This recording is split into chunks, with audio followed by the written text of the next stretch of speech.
नमस्कार। आप सभी को मेरी ओर से गणतंत्र दिवस की हार्दिक शुभकामनाएं। आज मैं अदिति कंसल गांधी हाउस की ओर से कक्षा 11 ए प्लस की छात्रा आपके समक्ष राष्ट्रीय एकता व अखंडता के विषय पर अपने विचार प्रस्तुत करने जा रही हूँ। भारत जैसे विशाल और विश्व देश में संस्कृतियों की बड़ी विविधता के साथ राष्ट्रीय एकता की भावना सबसे विशिष्ट विशेषताओं में से एक है। राष्ट्रीय एकता देश के लिए कितनी आवश्यक है, यह हमें अंग्रेजों की 200 साल से भी अधिक की गुलामी के बाद समझ आ जाना चाहिए। इससे जाहिर होता है कि देश का विकास शांति, समृद्धि एवं अखंडता एकता के कारण ही संभव है। आज भी हम कहीं न कहीं एकता में कमी के कारण ही दूसरे देशों से पीछे हैं। इस मतभेद को समझने के बाद भूतकाल में देश के कई महान स्वतंत्रता सेनानियों ने लोगों में एकता लाने का पूर्ण प्रयास किया और इसी के कारण सन 1947 में हमें स्वतंत्रता मिली और 26 जनवरी 1950 को हमारे देश का संविधान लागू किया गया। इस वजह से हर वर्ष 26 जनवरी भारत के गणतांत्रिक राष्ट्र बनने के उपलक्ष्य में गणतंत्र दिवस के रूप में मनाया जाता है। राजनीति में दूषण, जातीय असमानता, आर्थिक व सामाजिक असमानता राष्ट्रीय एकता के प्रमुख बाधक तत्व हैं। भारत एक ऐसा देश है जहां धर्म, रंग, जाति, संस्कृति, क्षेत्र, परंपरा आदि के लोग एक साथ रहते हैं। विविधता में एकता हमारी पहचान है, जिसको बनाए रखना हमारा परम कर्तव्य है। अतः हर भारतवासी को राष्ट्रीय एकता को बनाए रखने में अपना योगदान अवश्य देना चाहिए। राष्ट्रीय एकता है हमारी पहचान, इसी से होगा अखंड भारत का निर्माण। जय हिंद, जय भारत। धन्यवाद। शहीदों का सपना जब सच हुआ तब भारत स्वतंत्र हुआ, जब संविधान लागू हुआ तब भारत गणतंत्र हुआ। सुप्रभात। आज हम आज़ादी के अमृत महोत्सव में 73वां गणतंत्र दिवस मना रहे हैं। मैं पांचवी जन कक्षा 11वीं की छात्रा आपके समक्ष स्वतंत्र भारत में जनसंख्या नियंत्रण एवं विकास की आवश्यकता पर बल के विषय में अपने कुछ विचार प्रस्तुत करना चाहती हूँ।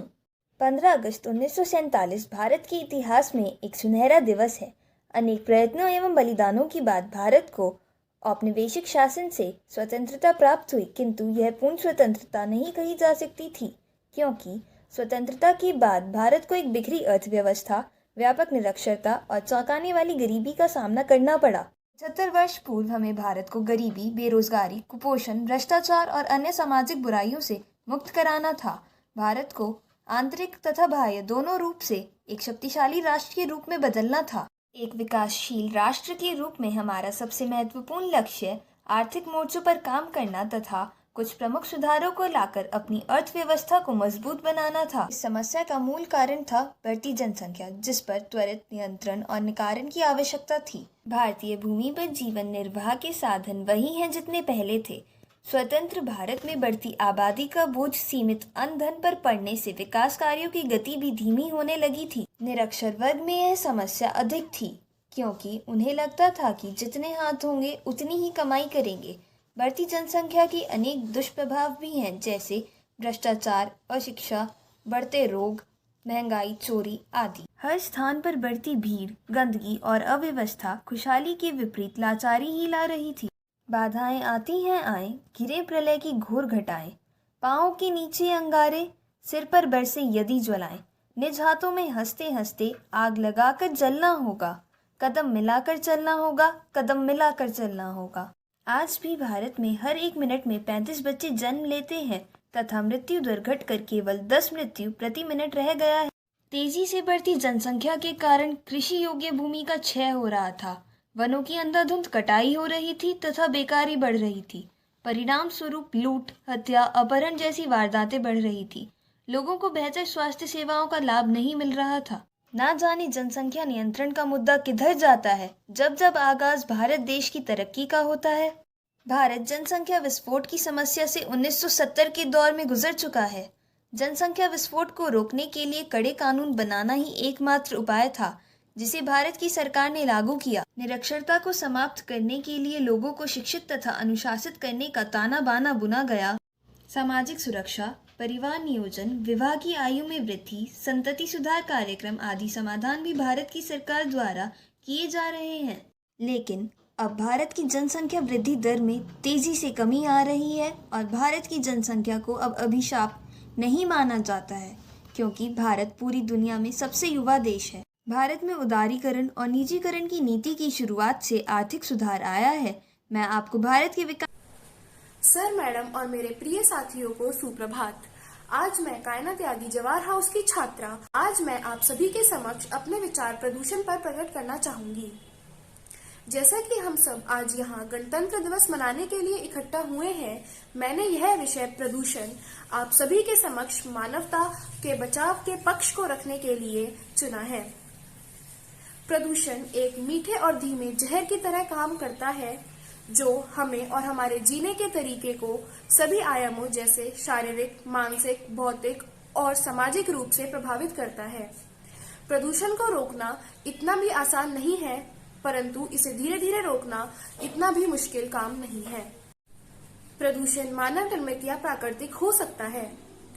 प्राकृतिक स्रोतों से प्रदूषण मानव निर्मित प्रदूषण से कम हानिकारक होता है। लोगों को जिस पर्यावरण में वो रह रहे हैं उसके महत्व को समझना चाहिए और भगवान द्वारा साधारण जीवन जीने के लिए दिए गए एकमात्र ग्रह पृथ्वी का आदर करना चाहिए, क्योंकि पूरे ब्रह्मांड में पृथ्वी ही एकमात्र ऐसा ग्रह है जिस पर जीवन संभव है।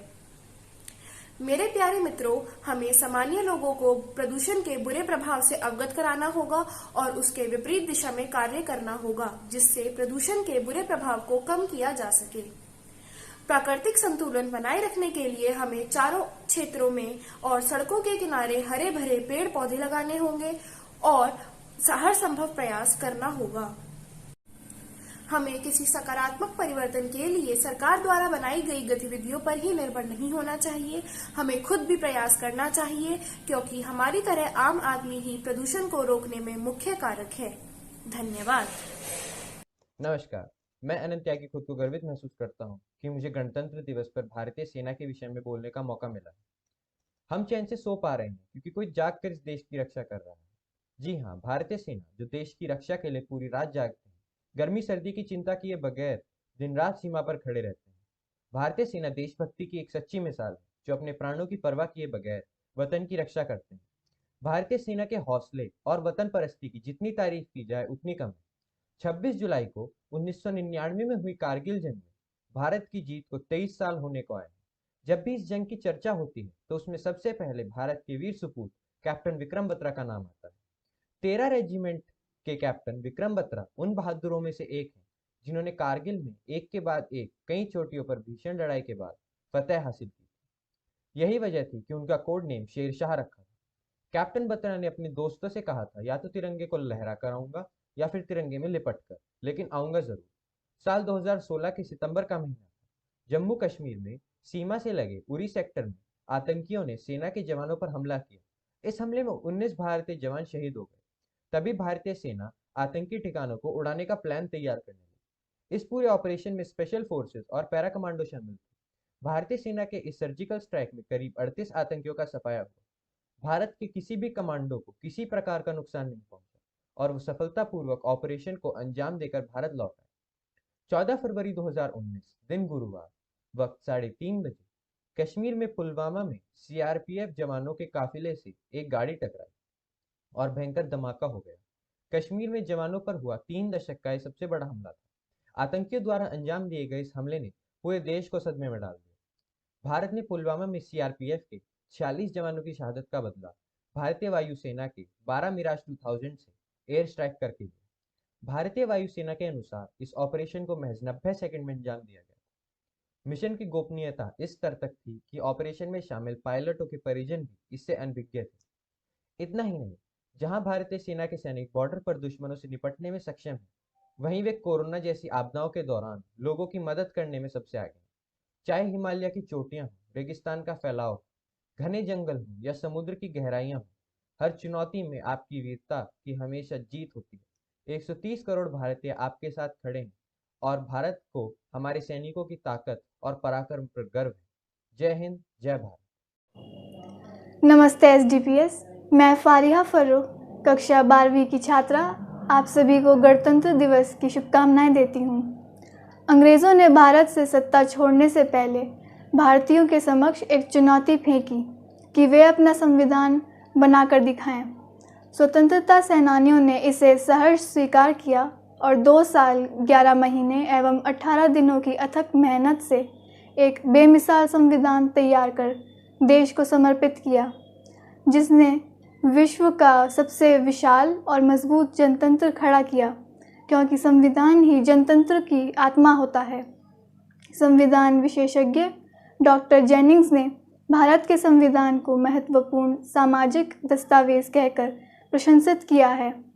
भारतीय संविधान ने नागरिकों को मूलभूत अधिकारों के रूप में मानवाधिकार भी दिए हैं, जो राजनीतिक व नागरिक अधिकार हैं, तथा नीति निर्देशक तत्वों के रूप में सामाजिक व आर्थिक अधिकार प्रदान करते हैं।